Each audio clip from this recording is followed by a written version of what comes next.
कर्पूरगौरं करुणावतारं संसारसारं। ओम शिवाय, जय माता दी।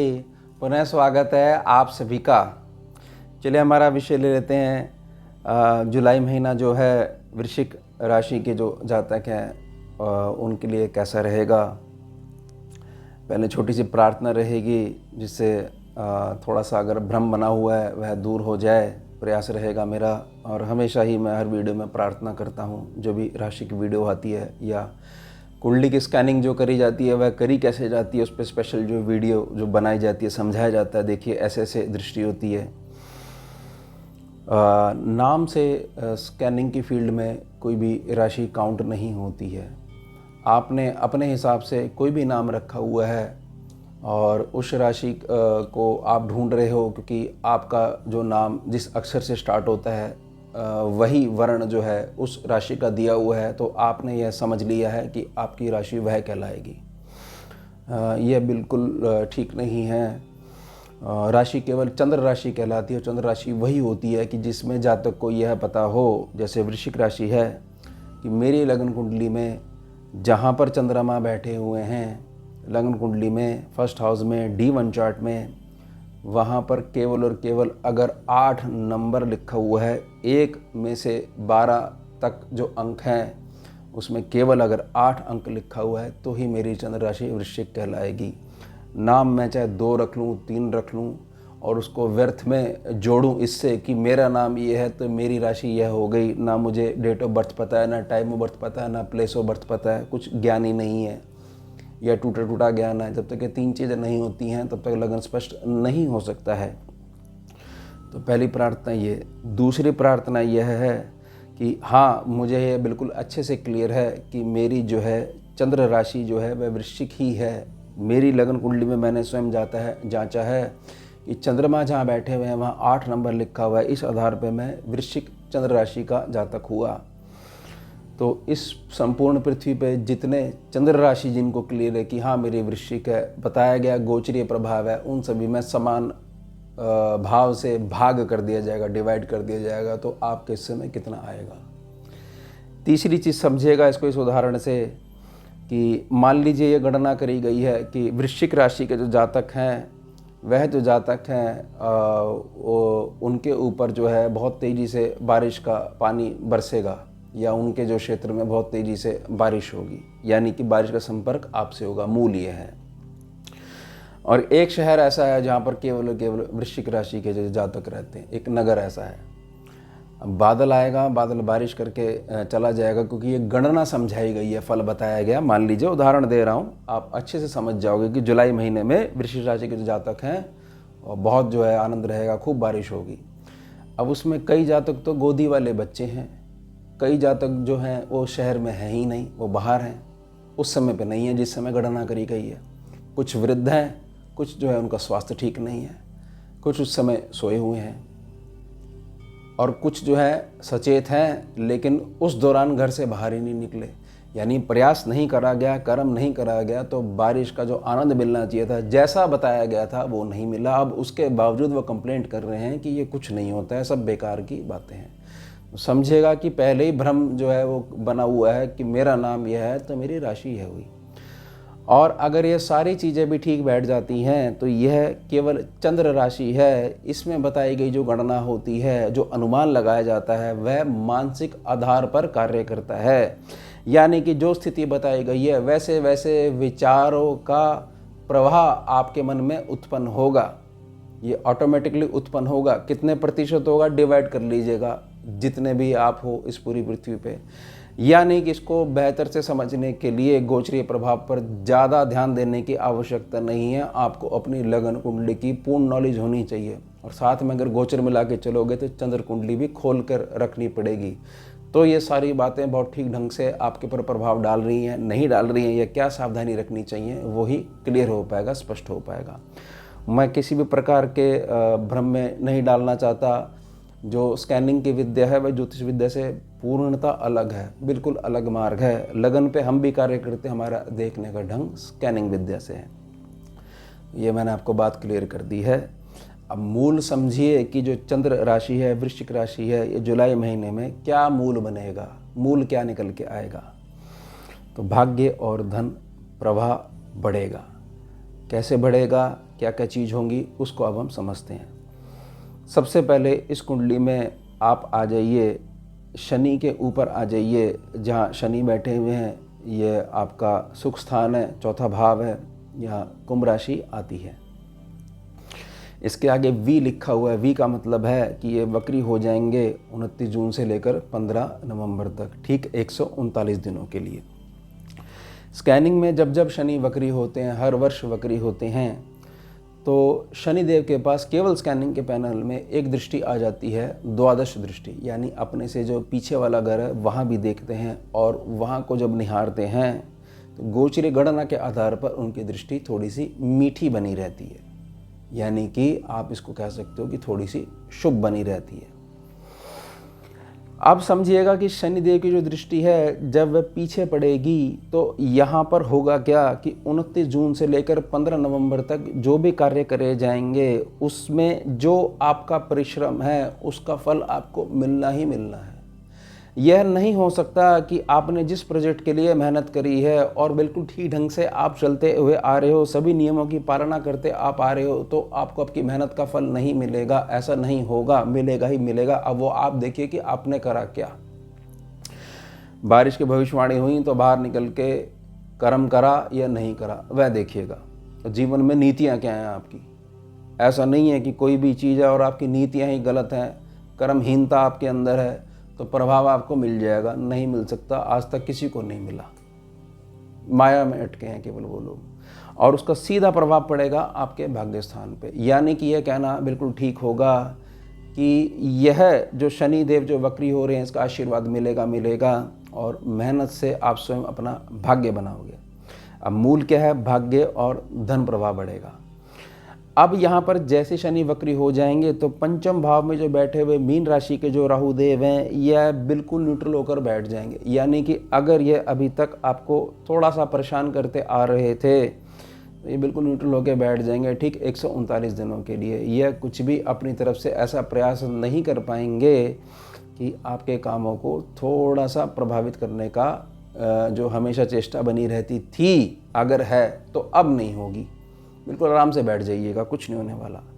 स्थिति समझने की जरूरत है कि यहाँ पर जो लग्नेश हैं मंगल देव वह छठे भाव में बैठे हुए हैं।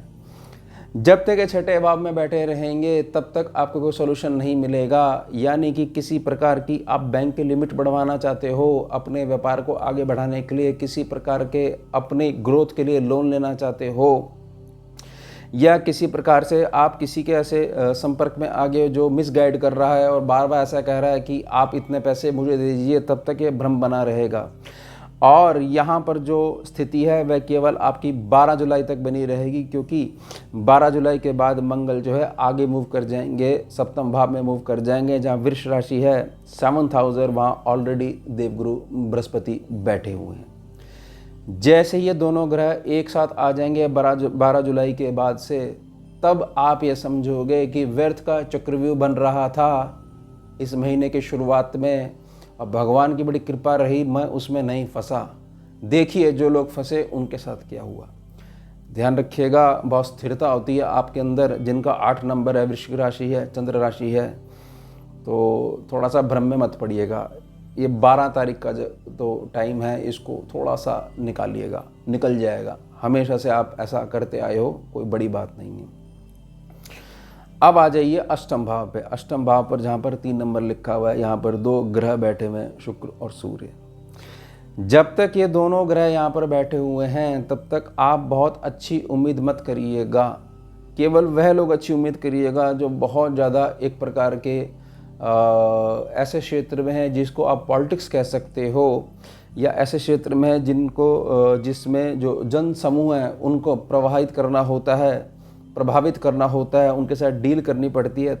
केवल उसी क्षेत्र में आपको फ़ायदा मिलेगा, और उससे अलग किसी भी फील्ड में हो तब तक थोड़ी सी परेशानी मानसिक रूप से बनी रहेगी कि अब सब कुछ ठीक जो है वो होगा ही नहीं कभी भी, और भविष्य जो है बिल्कुल समझ में नहीं आ रहा, आगे खर्चे कैसे चलेंगे। मैंने बताया ना, चंद्र राशि ये मानसिक स्थिति बनी रहेगी, होगा चाहे बेशक कुछ नहीं। हाँ, अगर आप रिएक्शन गलत बात पे गलत रिएक्शन दे दोगे तो ज़रूर हो जाएगा। इसलिए मैंने प्रार्थना करी कि आराम से बैठ जाइएगा। ये गोचरीय प्रभाव है, आपकी लगन कुंडली मजबूत है, आपकी नीतियाँ मजबूत हैं, तो कोई ज़रूरत ही नहीं है घबराने की। लेकिन जैसे ही 7 तारीख आ जाएगी, 7 जुलाई से शुक्र जो है वो यहाँ से मूव कर जाएंगे। शुक्र मूव करते हुए आपके भाग्य भाव पे आ जाएंगे, कर्क राशि में आ जाएंगे, जो ऑलरेडी बुध देव वहाँ पर बैठे हुए हैं। अब जैसे ये 2 ग्रह आ जाएंगे, आप यह समझिएगा कि धन प्रवाह आपका गोचरीय आधार पर बढ़ना शुरू हो जाएगा। अगर यही स्थिति, यानी कि यह ठीक धन आगमन का जो मार्ग है आपकी कुंडली में वह खुला हुआ है, तो ही आपको जो है उसका फल मिल पाएगा। और कितना खुला हुआ है ये तो जब तक आपकी निजी कुंडली की स्कैनिंग नहीं होगी तब तक क्लियर नहीं हो पाएगा। अब यहाँ पर कौन बैठ गया? यहाँ पर सूर्यदेव बैठ गए। अब सूर्यदेव करेंगे क्या? सूर्यदेव की जब तक शुक्रदेव बैठे हुए थे तो तत्व आधार पर थोड़ी सी बात बनती थी, बिगड़ती थी, और इसका सीधा प्रभाव जो पंचम भाव पे जो राहु देव बैठे हुए उन पे पड़ता था। अगर पंचम भाव प्रभावित होता है तो भाग्य भाव जो है वह भी थोड़ा सा हिलता है, क्योंकि पंचम भाव के ऊपर स्कैनिंग में ही 9th सेक्शन को बिठाया जाता है। यानी 9th सेक्शन को जब भी यह देखना है कि पिछले जन्मों का पुण्य जातक को क्यों नहीं मिल पा रहा है, अच्छी महादशा चल रही है, गोचरी प्रभाव बड़ा अच्छा चल रहा है, तो हमेशा 5th सेक्शन पे काम करा जाता है केवल कुंडली की स्कैनिंग में, ना कि 9th सेक्शन को बहुत ज़्यादा खोला जाता है। जब 5th सेक्शन समझ में आ जाता है उसके पश्चात ही 9th सेक्शन को आराम से डिकोड करा जा सकता है। स्कैनिंग में हर पार्ट को डिकोड करा जाता है। तो पंचम भाव पे जो प्रभाव जो पड़ रहा था जब तक शुक्र और सूर्य बैठे हुए थे, बेचारे राहु देव जो है कुछ रिलीफ मिला कि शनिदेव चलिए वक्री हो गए हैं, कुछ रिलीफ मिला है, रेस्ट ले लें, और बाकी वहाँ से प्रेशर आ गया तो वो भी हट जाएगा। और वो जैसे ही हट जाएगा तो सूर्यदेव की जो सीधी दृष्टि है, जो प्रकाश है, वह आपके धन स्थान पर पड़ेगा और नेम प्लस फेम आपको मिलेगा ही मिलेगा, जैसे ही शुक्र जो है आगे मूव कर जाएंगे 7 जुलाई से। अब यहाँ पर जो समझिएगा कि सूर्यदेव जो बैठे हुए हैं 7 जुलाई को तो शुक्र आगे चले गए, अब 16 जुलाई से सूर्य भी आगे मूव करेंगे और वो भी भाग्य स्थान पर जाकर बैठ जाएंगे। जैसे ही भाग्य स्थान पर जाकर सूर्यदेव बैठ जाएंगे तो दोबारा ये दोनों ग्रह इकट्ठे हो जाएंगे, लेकिन अब यहाँ पर बुधदेव बैठे हुए हैं। बुधदेव क्या करेंगे? इनके बीच में परमानेंट समझौता करवा देंगे, क्योंकि बुधदेव को भी आगे मूव करना है 19 तारीख से। अब बुधदेव यह देखेंगे कि अगर मैं इस घर से आगे मूव करता हूँ तो मैं ऐसा सॉल्यूशन करके जाऊँ जिससे परमानेंट रूप में इन दोनों की कम से कम तत्व आधार पर बात नहीं बिगड़ पाए, और जो मैं प्रबंध करना चाह रहा हूँ, आगे मूव करके सुख को बढ़ाना चाह रहा हूँ बुद्धिता के आधार पर, बुद्धिमता के आधार पर, वह बिल्कुल भी ना बिगड़े, यानी कि मेरे पीछे से मेरे होने वाले कार्यों में ये अड़चन ना डाल पाएँ। तो समझिएगा यहाँ पर प्रार्थना रहेगी, जो कष्ट एक प्रकार से मानसिक जो बना रहेगा वो ज़्यादा से ज़्यादा जो पहला वीक है आपका तभी बना रहेगा। अब इसमें जब सूर्य शुक्र और बुध यहाँ पर इकट्ठे हो गए हैं तो बहुत अच्छा रहेगा, और प्रार्थना रहेगी कि इस दौरान बहुत ज़्यादा प्रार्थना आप अपने पूर्वजों से भी करिएगा, अपने पितरों से भी करिएगा, और कोई स्थान आपका गांव इत्यादि में कोई पितरों का बना हुआ है तो वहाँ भी जाइएगा, प्रणाम करके आइएगा, क्योंकि ये बहुत उत्तम समय है पूर्वजों का आशीर्वाद प्राप्त करने का। भाग्य बहुत ज़्यादा आपका प्रभावमयी हो जाएगा, सीधी रेखा में आ जाएगा, और भाग्य साथ में है तो कैसा भी कार्य करोगे वो सीधा ही पड़ेगा। यही भाग्य की ताकत होती है।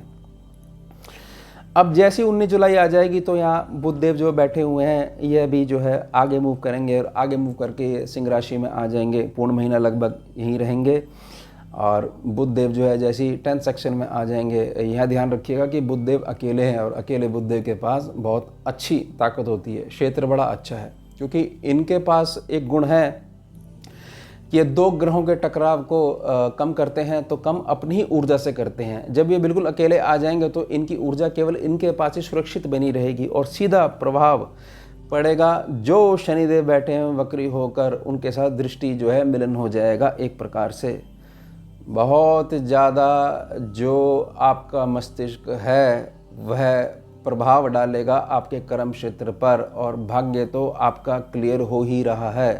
तो यानी कि यहाँ पर यह कहा जा सकेगा कि भाग्य और धन प्रवाह बढ़ेगा। और ध्यान रखिएगा इस बात का कि सूर्य देव जब तक अष्टम भाव में बैठे हुए हैं तब तक जो सीधा प्रकाश है वह धन स्थान पर जा रहा है, और जो धन स्थान है वह देवगुरु बृहस्पति का, वहाँ पर धनु राशि आती है। ध्यान रखिएगा इस बात का।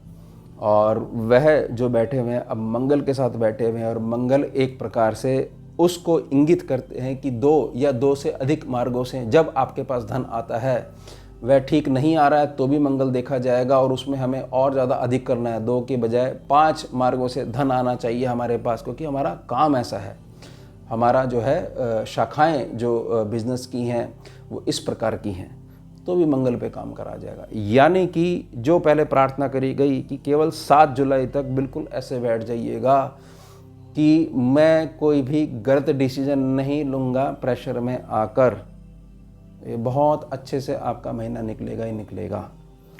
आप छोटा सा उपाय समझ लीजिए। छोटा सा उपाय यही है कि जब आपके 19 जुलाई से बुध जो है सिंह राशि में आ जाएंगे और 2 ग्रह आमने सामने आ जाएंगे, शनि और बुध, गौ माता मिल जाए, कोई भी स्ट्रीट डॉग मिल जाए, चींटियाँ मिल जाएं, इनकी सेवा करनी शुरू कर दीजिएगा। इससे शनिदेव से आने वाली जो ऊर्जा है वह बहुत अच्छी आपके पास आएगी, फिल्टर होके आएगी।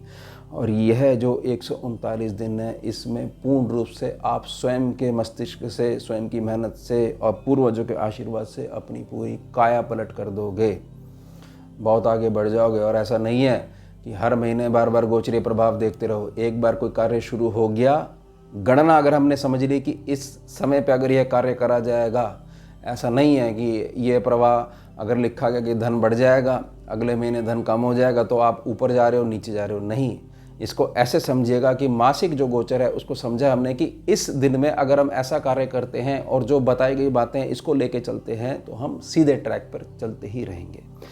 ध्यान रखिएगा इस बात का। तो ये होगी हमारी वृश्चिक चंद्र राशि। अब मिलते हैं आपसे अगले भाग में नए विषय के साथ। जुड़िए और जोड़िए। ओम शिवा जय मां। भुजगेन्द्रहारं कर्पूरगौरं करुणावतारं